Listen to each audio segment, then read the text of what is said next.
Hello students, welcome to our English grammar class. आज हम इस क्लास में मॉडल्स के बारे में थोड़ा आलोचना यानी डिस्कशन करेंगे। मॉडल्स एक इम्पोर्टेंट सेक्शन है आपके ग्रामर की किताब में, और 10th बोर्ड वालों के एग्ज़ाम में तो ये उसका सिलेबस में भी है, तो इसका मतलब है कि it is an important section. तो उसी के बारे में आज हम थोड़ा डिस्कशन करेंगे। तो मॉडल्स बोलते ही आप लोगों को तो पता चल गया होगा कि क्या वर्ड्स होते हैं मॉडल्स। जैसे मैं थोड़ा लिख भी देता हूँ, जो मॉडल्स हैं कौन सा आप जानते होंगे। कैन है, मैं है, सेल है, व्हील है और मस्ट। ये जो 5 मैंने लिखा, दीज आर टिपिकल मॉडल्स। उसके अलावा भी हैं और दो ठो क्या है, जैसे आप इसको कर सकते हैं OUGHT और एक है यूज्ड। ये दोनों जो हैं इनको थोड़ा आप याद रखिए, इसके साथ टू लगता है, ये आगे चल के हम देखेंगे। मतलब ऑट एंड यूज्ड ये दो जब मॉडल्स के तौर पे यूज होते हैं उसमें टू इज़ एडेड। मतलब without using to, ought and used ये दो वर्ड हम मॉडल्स के सेंस में यूज़ नहीं कर सकते। उसके अलावा और भी दो ठो वर्ड है, जैसे मैं आपको लिख देता हूँ, ये नीड एंड डेयर। ये दो भी ये मेन वर्ब यानी ऑर्डिनरी वर्ब के तौर पे भी यूज़ होते हैं। एट द सेम टाइम कभी कभार हम उनको मॉडल्स के तौर पे भी यूज़ कर सकते हैं। तो इतना फिलहाल आप याद रखेंगे। अच्छा, ये जो मैंने इसको लिखा, ये मैं, सेल और आपका व्हील, मस्ट और यूज टू, इसके बारे में हम ये जो दो हैं इनके बारे में थोड़ा बाद में बात करेंगे। मैं अभी इसको मिटा देता हूँ। अगर आप लोगों ने लिख लिया हो तो आपको थोड़ा और कुछ चीज़ दिखाने का है, इसी वजह से मैं इसको मिटा रहा हूँ। Please bear with me. Modals तो आपने देख ही लिया, ये इस तरह से यूज़। अच्छा, इसको थोड़ा मैं आपको दो सेक्शन कर देता हूँ। इधर मैं बोल देता हूँ प्रेजेंट और प्लस फ्यूचर कर दिया। मतलब फ्यूचर प्लस का मतलब है कि ये दोनों के लिए, और इधर है आपका पास्ट। इसको ये आप थोड़ा याद रखेंगे। ये जो प्रेजेंट एंड फ्यूचर में हम यूज़ करते हैं कौन सा ना, इसको आप याद रखेंगे। कौन ना, कैन, मैं, सेल, व्हील, मस्ट। मतलब ये पांचों को प्रेजेंट में या फ्यूचर में यूज़ किया जाता है। Am I clear? जैसे ही हम पास्ट के बारे में, तो आपके सवाल ये भी हो सकता है कि क्या इसको पास्ट में हम यूज़ कर सकते हैं। हाँ, इन लोगों का पास्ट ऐसे एग्जैक्टली होता नहीं है, इसी वजह से उनको हम इक्विवेलेंट बना के पास्ट में यूज़ कर सकते हैं। तो वो कैन का पास्ट इक्विवेलेंट क्या हो जाता है ना, वो चेंज हो जाता है टू वुड। ये हो गया, सी थोड़ा टेढ़ा हो गया, आप उसको सजा लेंगे। और ये जो मैं है उसका हो जाता है माइट, MIGHT। फिर सेल हो जाता है शुड, फिर व्हील हो जाता है वुड को कन्वर्ट हो जाता है। ये इस तरह से होता है। तो आपका सवाल ये भी हो सकता है कि व्हाट अबाउट मस्ट। ये मस्ट का क्या है पास्ट इक्विवेलेंट? मस्ट का पास्ट बिल्कुल है ही नहीं। जैसा कैन का आपने पास्ट में इक्विवेलेंट कर दिया कुड, और इसका बाकी सबका जैसे हमने कर दिया, वैसे मस्ट का होता नहीं है।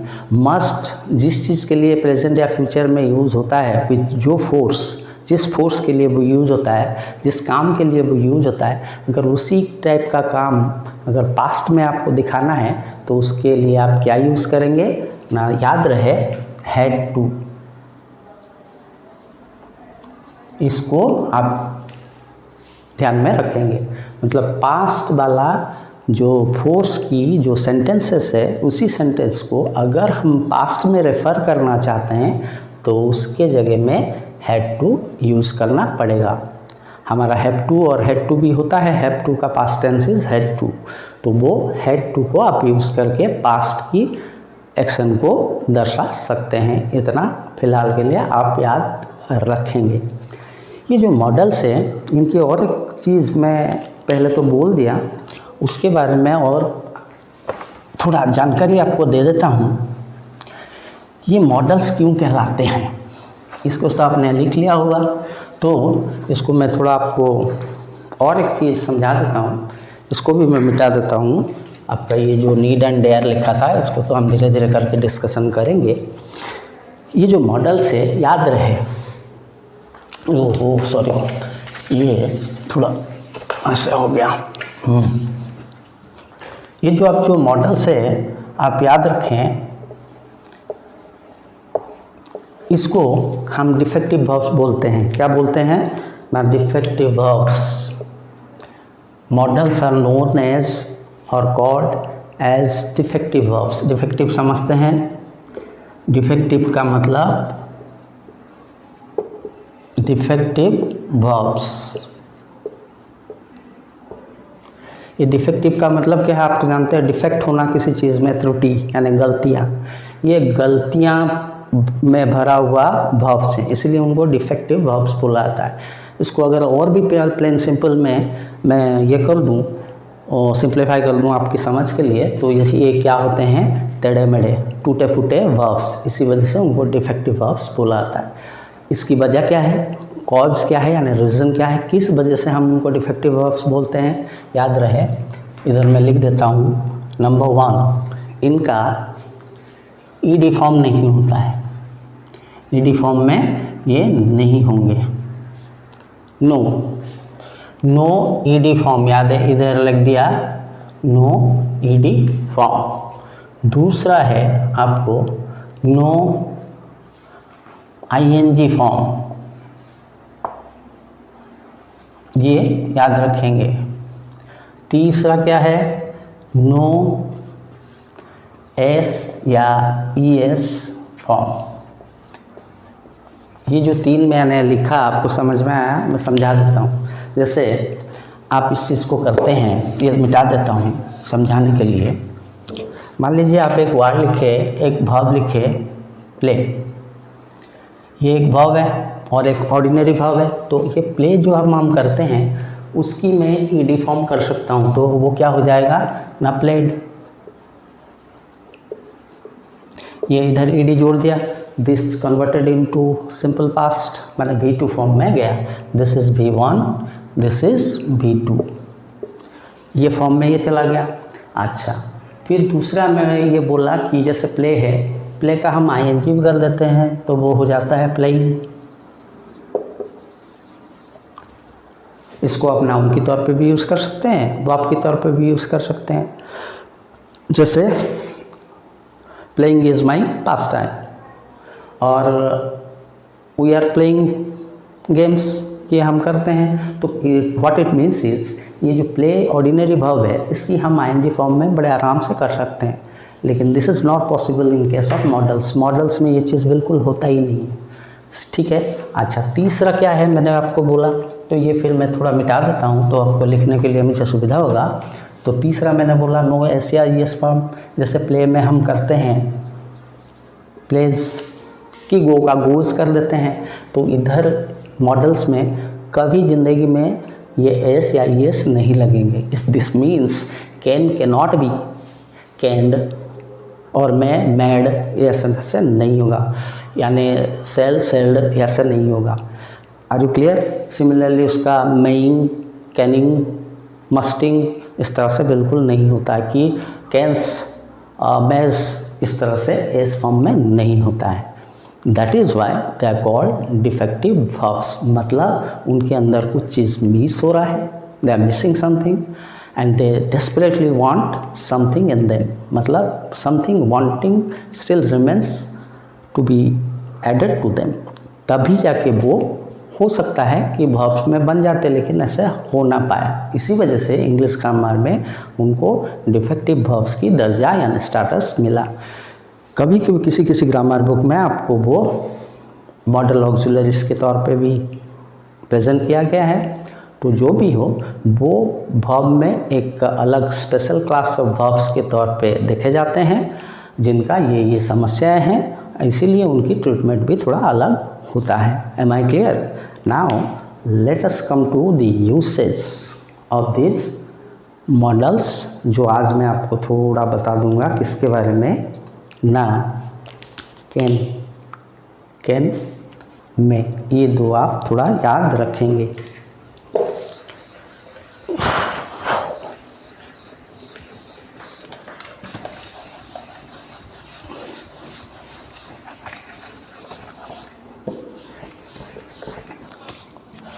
अच्छा, जैसे ही मैं आपको लिखा कैन, इसको आप याद रखेंगे किस में यूज़ होता है। पहला आप इसको याद रखेंगे, can is used for number 1, अगर वो एबिलिटी और कैपेसिटी को दर्शा रहा है। कैपेसिटी समझ में आया? ये एबिलिटी और कैपेसिटी के लिए you have to use can. कैसे, मैं उसका थोड़ा एग्जांपल भी आपको दे देता हूँ। जैसे मैं एक सेंटेंस लिख रहा हूँ, आप उसको थोड़ा समझिए। आई know how to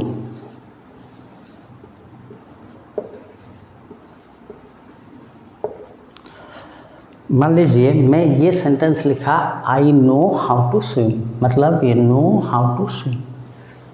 what does this mean? This means मुझे ये क्या चीज़ का ना, स्विम का शिक्षा मिला हुआ है, यानी उसकी मुझे जितना हुनर चाहिए, कला चाहिए, वो मैं सीख चुका हूँ या मेरे पास वो है।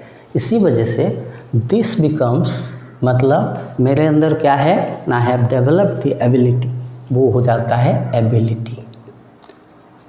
हम उसको एबिलिटी के तौर पे देखते हैं। और इसी वजह से इसी सेंटेंस को मैं कैसे लिख सकता हूँ ना, इधर भी उसको आप देख सकते हैं कि आई कैन स्विम। कितना छोटे में हो गया, कितना आसानी से हो गया, with the help of a modal called can. ये एबिलिटी को दर्शा रहा है। Are you clear? जैसे और एक एग्जांपल मैं दे रहा हूँ कि ही कैन ड्राइव कार्स, तो वो कार चलाने की उसकी योग्यता है, या वो सीखा हुआ है वो कला को, वो हुनर उसके पास है, वो एबिलिटी उसको है। इसी वजह से वो ऐसे हम यूज़ करते हैं, he can drive cars. Are you clear? जैसे मैं और एक सेंटेंस मान लीजिए लिख रहा हूँ कि इसको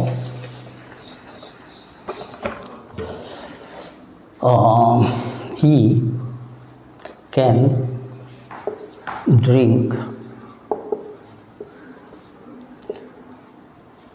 the whole bottle।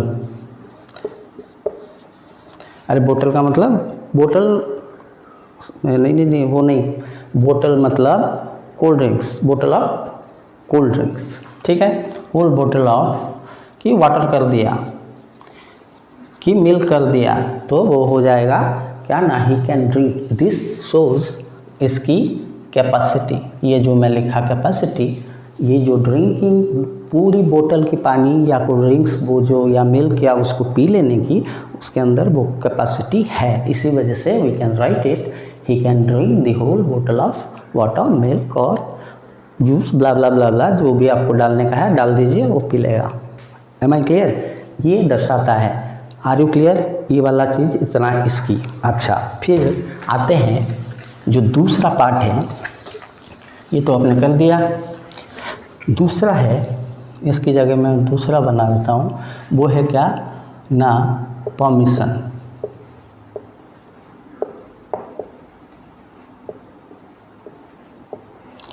ये परमिशन के लिए हम कैन को भी यूज़ कर सकते हैं, और मैं और एक चीज़ लिख देता हूँ, वो है मैं। जैसे ही परमिशन की बात आता है, इन दोनों को हम यूज़ कर सकते हैं। What is the difference between the two brother then? ना, ये डिफरेंस है, ये यूज़ होता है फॉर्मल के लिए, फॉर्मल सिचुएशन के लिए जनरली, और ये यूज़ होता है किसके लिए ना, इनफॉर्मल के लिए। इनफॉर्मल आप समझते हैं, मैं बोल देता हूँ आपको, थोड़ा समझ में भी आ जाएगा। यानी फॉर्मल वो सिचुएशन होता है जहाँ पे आप सीरियस चीज़ करने की सोचते हैं या सीरियस हैं, ऑफिशियल चीज़ है या स्ट्रेंज सिचुएशन है या स्ट्रेंज पीपल है, उस जगह में हमको फॉर्मल होना पड़ता है। जैसे फॉर एग्जांपल आप इंटरव्यू देने जाते हैं कि स्कूल में जाते हैं तो आप जो ड्रेस कोड यूज़ करते हैं उसको हम फॉर्मल बोलते हैं। कि आप किसी शादी ब्याह फंक्शन में जाते हैं तो जिस तरह की आप वेयर यूज़ करते हैं, पहनावा यूज़ करते हैं, उसको हम फॉर्मल बोलते हैं। सिमिलरली आप क्लास में जाते हैं तो उसमें वो फॉर्मल ओकेज़न होता है, सिचुएशन होता है। या आप किसी अजनबी से मिलते हैं तो वो एक फॉर्मल परिस्थिति होता है, वो स्ट्रेंजर हैं और वो सिचुएशन फॉर्मल है, तो उसमें हम जनरली मैं को यूज़ करते हैं। ठीक उसका विपरीत यानी उल्टा जो सिचुएशन है उसमें हम कैन यूज़ करते हैं। इन दिस मीन्स अगर आप वो सिचुएशन आप सीरियस नहीं हैं, स्ट्रेंज लोग नहीं हैं और वो ऑफिशियल चीज़ नहीं है, तो यू कैन बी कैजुअल। मतलब कहने का मतलब समझ में आया। जैसे आप किसी दोस्त के घर में जा रहे हैं कि हॉस्टल में आप जा रहे हैं तो अब थोड़े हम कोट पैंट पहन के या बड़े सज धज के जाते हैं, वैसे बिल्कुल नहीं। कि आप जैसे मार्केट में चले जाते हैं घर से कुछ खरीदने के लिए, शॉर्ट्स में चले गए कि जीन्स थोड़ा डाल दिए, एकदम कैजुअल वेयर पहन के चले गए, वो इनफॉर्मल होता है। तो उस तरह की परिस्थिति के लिए कैन हम यूज़ करते हैं। Are you clear? Formal informal का परिस्थिति क्या होता है? अच्छा, अभी मैं थोड़ा मिटा देता हूँ तब कि आपको और दूसरा चीज़ दिखा सकूँ। वो परमिशन का मैं थोड़ा एग्जाम्पल भी दे देता हूँ। जैसे मैं ये कर सकता हूँ कि क्या ना, ही कैन, और इसको आप लिख सकते हैं मैं गो नाउ। अगर इसका मैं ऐसा लिख दिया, दिस मीन्स, ये जो अर्थ हो जाता है इसका मतलब क्या है ना, इसको परमिशन मिला है कि वो अभी जा सकता है या उसको अलाउ किया जा रहा है कि वो जा सकता है। दैट इज़ वाई इसको इस तरह से हम लिखते हैं। और वो कैटेगरी में आ जाते हैं कि परमिशन वाला अगर सिचुएशन है तो he can use he can और ही मे गो नाउ। कि जैसे मैं लिख दिया you can park your car here. अगर मैं ऐसे लिखा तो this means I am allowing you और I am giving the permission to you to park your car here. मतलब इस जगह में आपका अपना कार पार्क कर सकते हैं, इसकी इजाज़त है। Are you clear? ये परमिशन के लिए। जैसे और के जैसे एग्जांपल मैं और बोल देता हूँ, instead of writing can I borrow your pen, may I borrow your umbrella। इस तरह की परिस्थिति के लिए हम इस तरह से यूज़ करते हैं। जो तीसरा कंडीशन है मैं आपको वो बोल देता हूँ। तीसरा कंडीशन क्या हो गया ना, वो है आपकी, तीसरा जो है वो है पॉसिबिलिटी।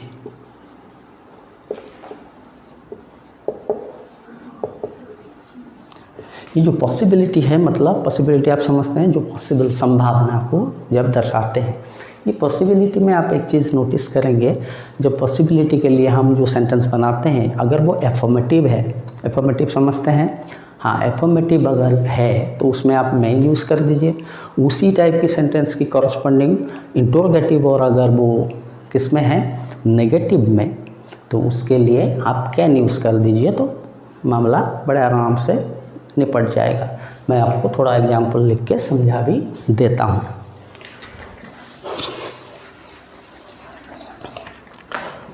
जैसे मैं लिखा it may rain today, it may rain today, this means आज बारिश होने का संभावना है। Are you clear? ये पॉसिबिलिटी को जाहिर कर रहा है। Are you clear? ना डाउट है। अच्छा, जैसे मैं और एक सेंटेंस लिखा it may be true, it may be true अगर लिख रहा हूँ तो उसमें भी संभावना दिखाई दे रहा है। तो आप ये बोल सकते हैं क्या it may not be true हम नहीं लिख सकते? बिल्कुल लिख सकते हैं, लेकिन इसको जनरली अवॉइड किया जाता है। और फॉर्मल सिचुएशन के लिए मतलब जो फॉर्मल इंग्लिश में कैन को यूज़ किया जाता है, कैसे ना हम उसके लिए कर सकते हैं it can not B true. अगर ये नेगेटिव हो गया, अगर इंटरोगेटिव पे वो हो जाएगा कैन इट बी ट्रू।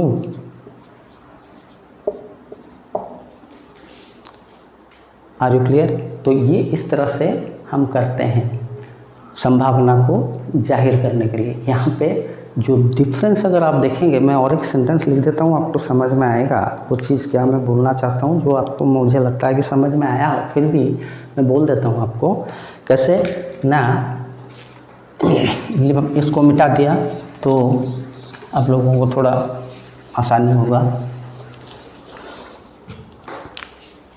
मैं 2 सेंटेंस लिख रहा हूँ, आपको समझ देखिए। It may not be true, एक दूसरा लिखा, ये 1 है। नंबर 2 में लिखा it can not be true. ये 2 सेंटेंस को आप अगर स्टडी करेंगे अच्छे से तो आपको समझ में आ जाएगा। It may not be true मतलब ये चांस से सच हो भी सकता है, नहीं भी हो सकता है। लेकिन दूसरा जो है sentence it can not be true, वो आउटराइटली होने का चांसेस को रिजेक्ट कर देता है, कैंसिल करता है, सीधा बोलता है कि असंभव है बॉस, ये सच होने से ये सच हो ही नहीं सकता, ये असंभव है कि ये सच होगा। इसी चीज़ को इधर दोनों में दिखा रहा है। That is the basic difference between, जब हम इस तरह की यूज़ करते हैं फोर्स बदल जाता है। तो इसको आप इतना फ़िलहाल के लिए समझिए और अच्छे से पढ़िए, सुनिए। अगर फिर भी डाउट होता है तो please do not forget to write in our comment section.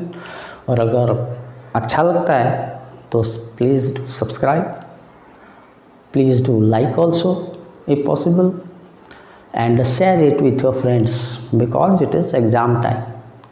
सबको ज़रूरत है और अगर आप करेंगे तो आपका ऊपर वाला भी भला कर देगा। शेयर की वजह से वो भी आपके साथ खड़े होंगे। Thank you very much.